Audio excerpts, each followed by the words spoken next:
itu di di sakro artikulasio sakroiliaka dilengkapi dengan ligamen. Ligamen ini jaringan-jaringan ikat ya, jaringan ikat yang menopang daripada persendian tersebut.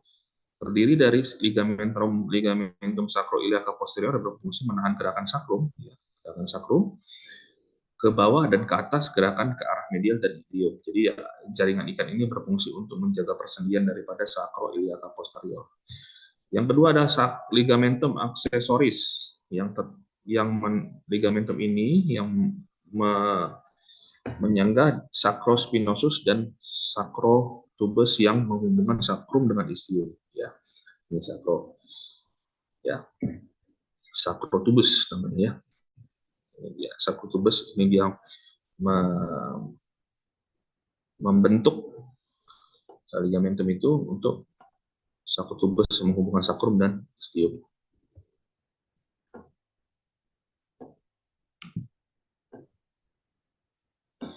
Persendian dan ligamen articulatio lumbricalis menghubungkan vertebra 5, lumbal 5 dan sakrum 1. Diperkuat oleh ligamentum iliolumbalis seperti kipas yang menjalar ke procesus transversus di vertebra 5 dan ilia. Di kipas nih. Ya. Dia akan menyambung antara lumbal 5 dan sakrum 1.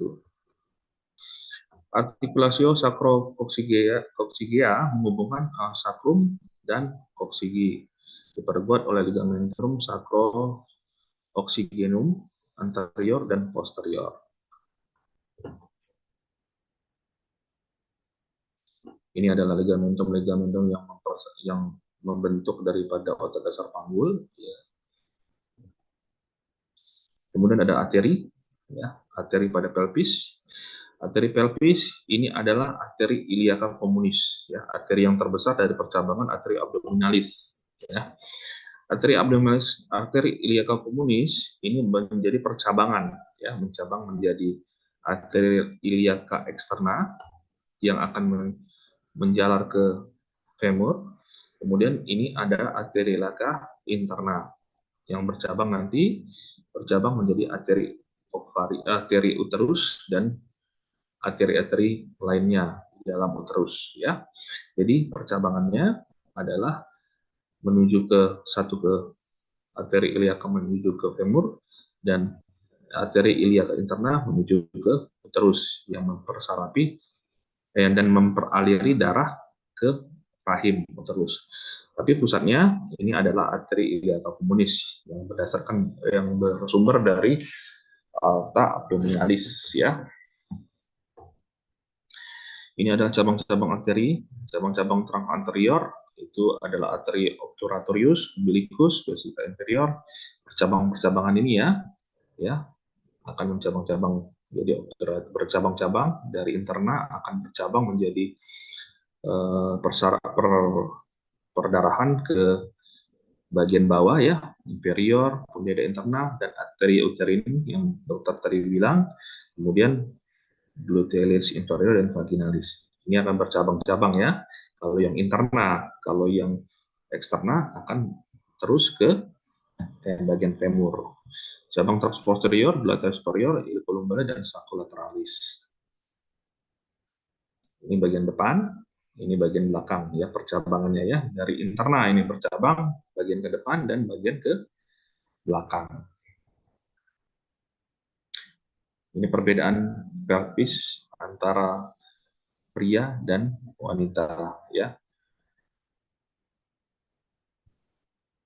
Kalau pria tulangnya lebih berat dan tebal, tulangnya lebih ringan, nanti kalian bisa pelajari sendiri. Anatomi organ reproduksi wanita. Nah, sebelumnya ada yang mau ditanyakan tentang anatomi?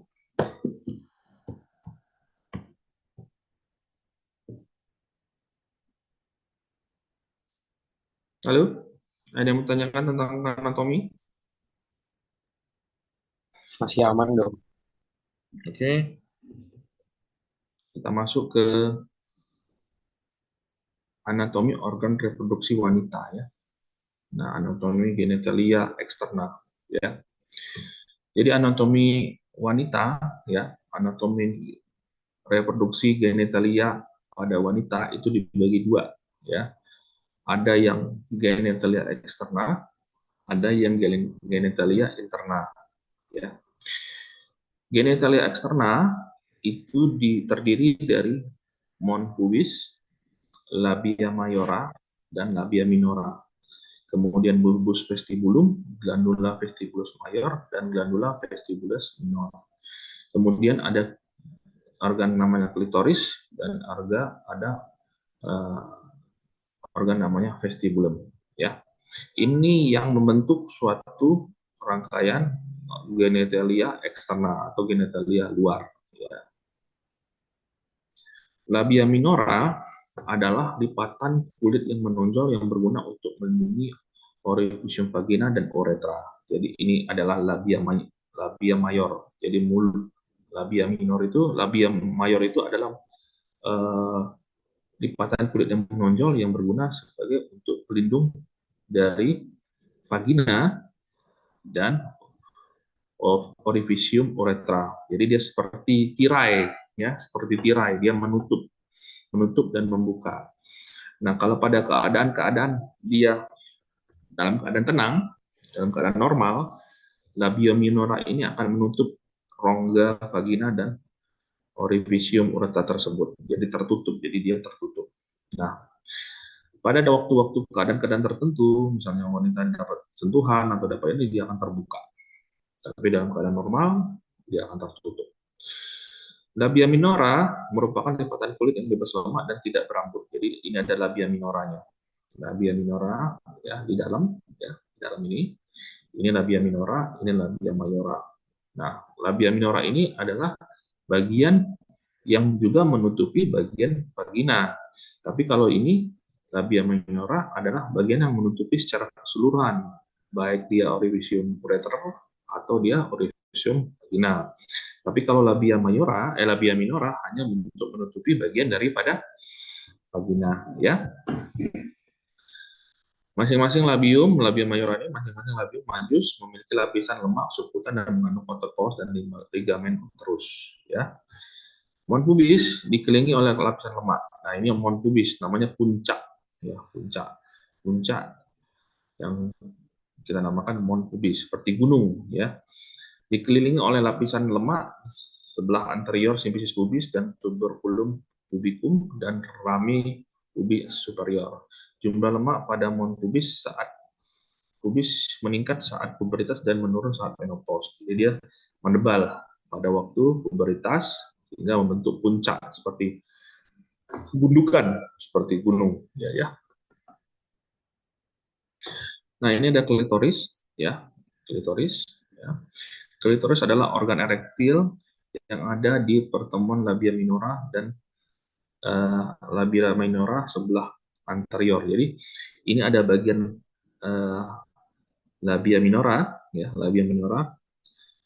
Pertemuan antara labia minora kiri dan labia minora kanan ini membentuk di sini ditemukan adalah organ namanya klitoris. Organ klitoris ini sifatnya sensitif dan erektil, ya. Erektil itu dia mengeras dan bisa sensitif, ya. Analogikanya seperti gland penis, ya. Nah, pada wanita-wanita yang eh, setelah lahir, pada bayi-bayi wanita, biasanya bagi kaum muslim di daerah eh, klitoris ini ada namanya frenulum, ya, frenulum bungkus daripada klitoris tersebut. Nah, biasanya disayat sedikit, diberikan sayatan untuk membuka kapsul frenulum sehingga saraf-saraf sensitif itu dapat terasa.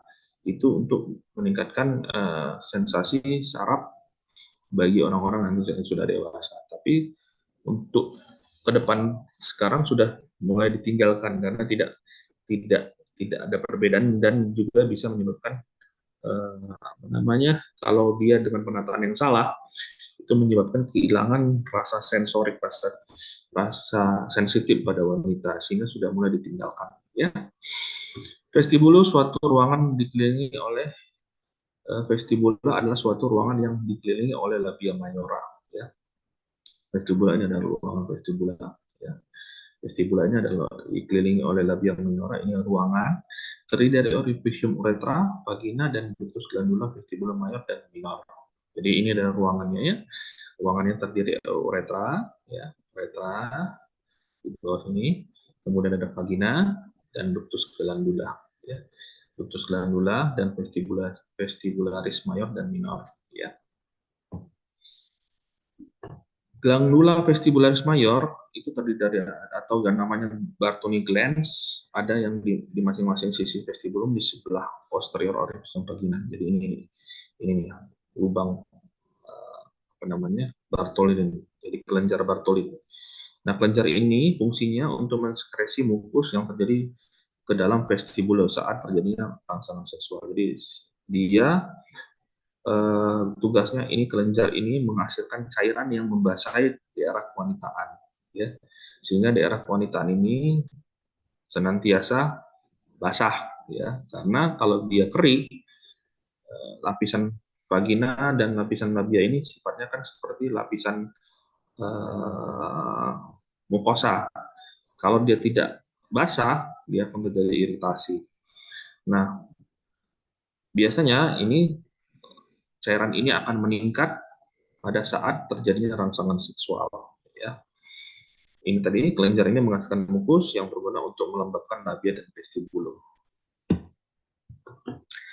Vaskulasi pulpa, suplai arteri pulpa berasal dari eksternal pundida arteri, ya, dan internal pundida arteri. Pulpa kaya dengan pembuluh limfe yang bermuara di superficial inguinal lymph node. Ya. Aliran limfa gland klitoris dan labia minor anterior mengalir ke deep inguinal nodes dan internal iliac nodes. Ya, jadi vaskularisasinya berasal dari eksternal pundida arteris. Jadi bagian eksternal pundida arteris dan internal pundida arteris yang mensuplai darah ke pulpa, ya.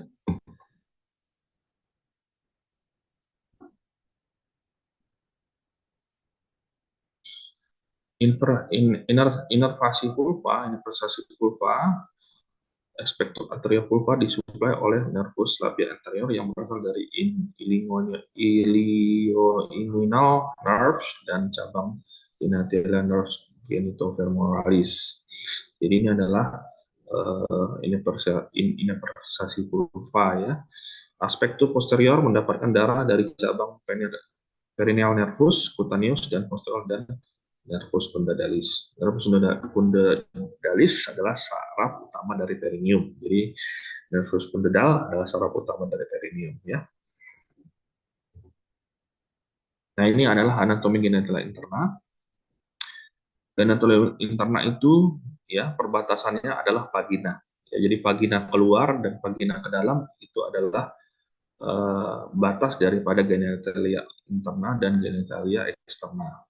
Nah, dalam liang senggama vagina itu terdapat genitalia interna yang terdiri dari vagina itu sendiri, uterus, tuba uterina, dan ovarium. Ya.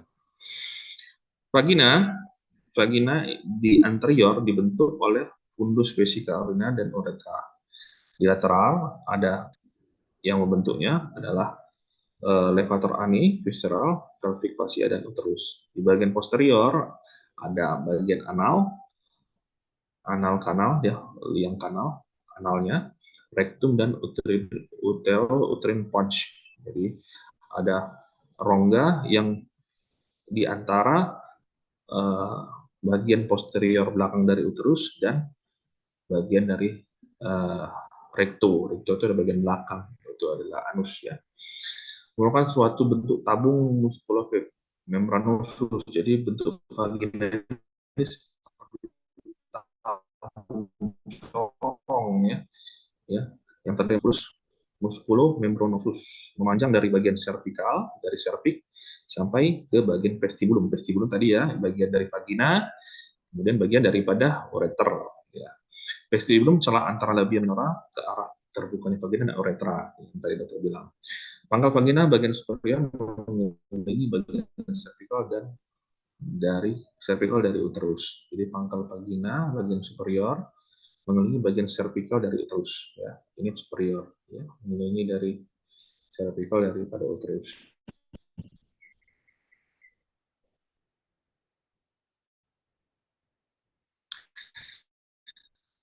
Vagina ke bawah disarapi dari arteri uterin, di tengah disarapi dari arteri vaginalis, dan di arah kaudal itu di, di diperdarahi oleh arteri bulbi vestibular. Pembuluh-pembuluh limfe itu dari superior menuju internal dan iliaka lymphnode. Kemudian middle menuju iliak internal iliaka dan limpa node. Inferior mengalir dari sakral dan common iliakan node. Ya. Ini dia.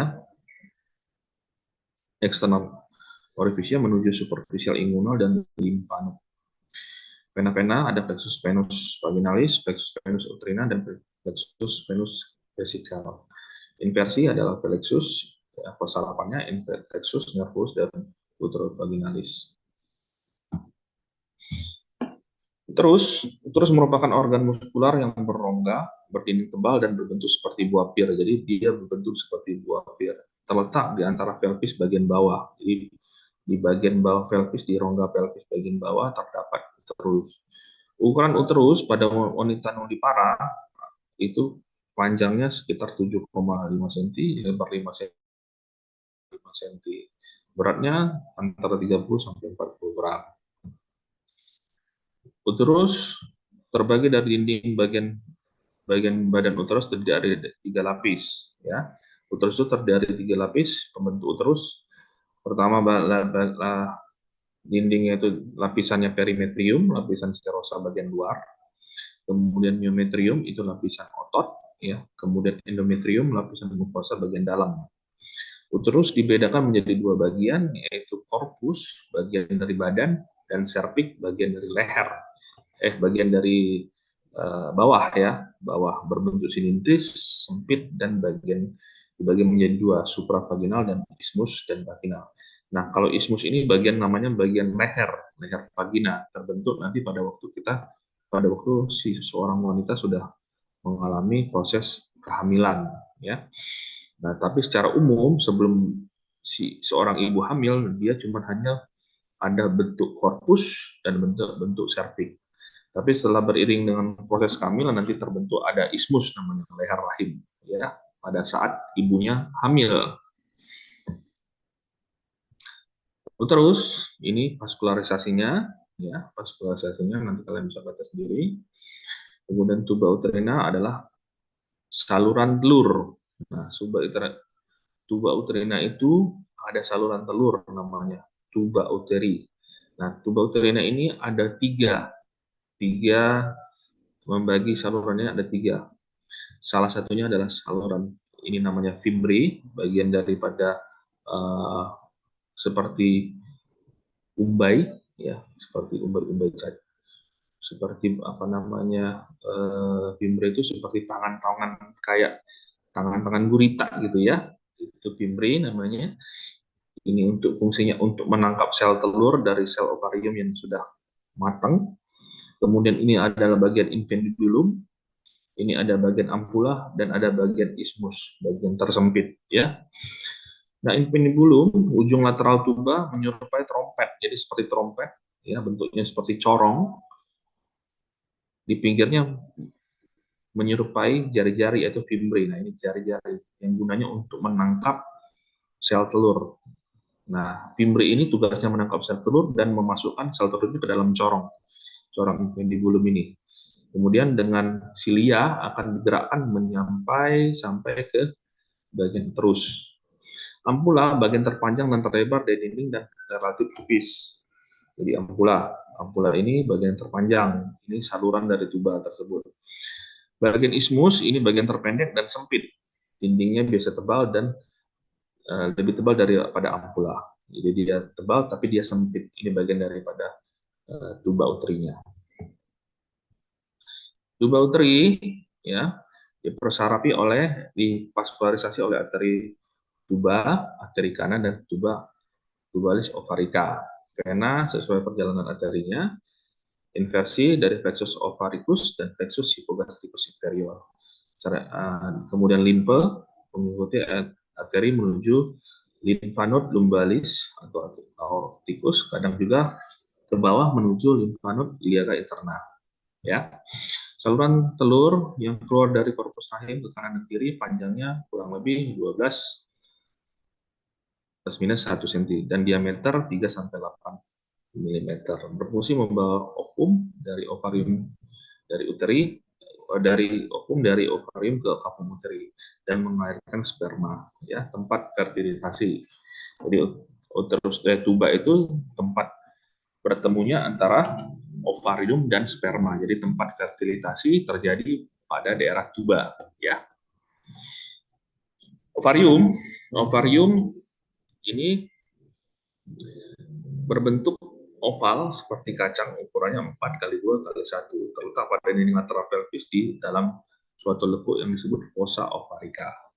Ovarium diliputi kapsul jaringan ikat tipis disebut tunika albugenia. Ya, ovarium diliputi kapsul. Jadi kapsul ini namanya dibungkus oleh jaringan tipis yang disebut tunika albugenia. Ovarium dapat perdarahan dari arteri ovarika, kemudian venanya dextra dari plexus venosus, dari sinistra juga plexus venosus, kemudian plexus nervus ovaricus dari persarapan, dan aliran limfa mengikuti fossa ovarica lymphnode lumbalis. Nah, ini salah satu anatomi daripada genitalia eksterna dan interna. Kemudian tadi tulang-tulang pembentuk rongga panggul yang bisa dokter sampaikan untuk saat ini pada blok reproduksi. Nah, untuk nanti lebih kurangnya kalian akan pelajari. Kemudian nanti kalau misalnya ada sesi tanya, nanti mungkin kalian bisa bertanya di kesempatan berikutnya. Untuk materi selanjutnya nanti akan disampaikan, PJ kalian akan mengabari ke dokter apa nanti sioknya untuk materi berikutnya, ya. Karena berhubung ini sudah sore, mungkin nanti kalian juga ada waktu yang perlu untuk tindakan yang lain, dan dokter juga akan menyudahi. Ada sampai di sini ada yang mau ditanyakan nggak? Ada yang mau ditanya? Sepertinya cukup, dokter. Ya, untuk saat ini, kalau misalnya belum ada pertanyaan, nanti boleh pada kesempatannya kita nanti akan bertanya, sesi tanya jawab. Nanti untuk sesi berikutnya nanti akan kita koordinasikan lagi dengan PJ yang nanti akan menghubungi dokter. Singkat cerita, dokter akhiri. Wabillahi taufiq wal hidayah. Wassalamualaikum warahmatullahi wabarakatuh. Waalaikumsalam. Terima kasih banyak, Dok. Terima kasih, dokter.